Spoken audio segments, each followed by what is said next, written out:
I think first and foremost, participatory practice speaks to engagement with people on the ground who live and work in the space in which I as an architect plan on intervening. I also think it's a deviance from the architect as a head designer or as an all-knowing entity.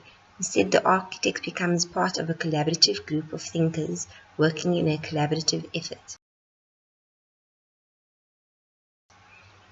Yes, communities, NGOs, local government, people both directly and indirectly involved in the area, people with a keen interest in the space.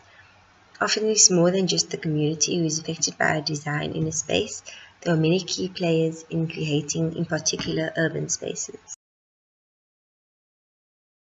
Creating platforms for engagement is a viable first step in opening the conversation about spatial design. Starting to get people to think about their own spaces in a new way and learning from them on how they negotiate their spaces. It's a sharing of knowledge from both ends. Knowledge which, without engaging in this conversation, would otherwise be assumed.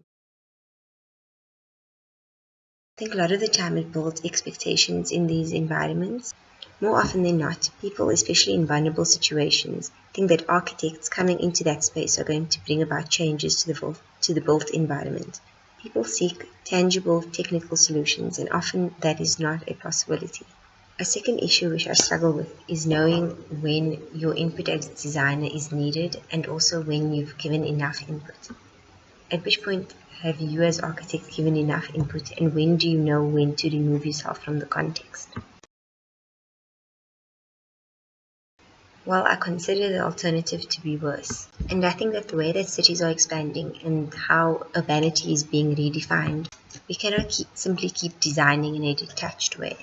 There's an obligation to work from the ground up in a sustainable way which engages all stakeholders. This does not just apply to the vulnerable in our societies, but to all our clients. There's the possibility for architects to be the catalysts to change the perceptions of people to live and build sustainably. This begins by changing our approach to the way we design.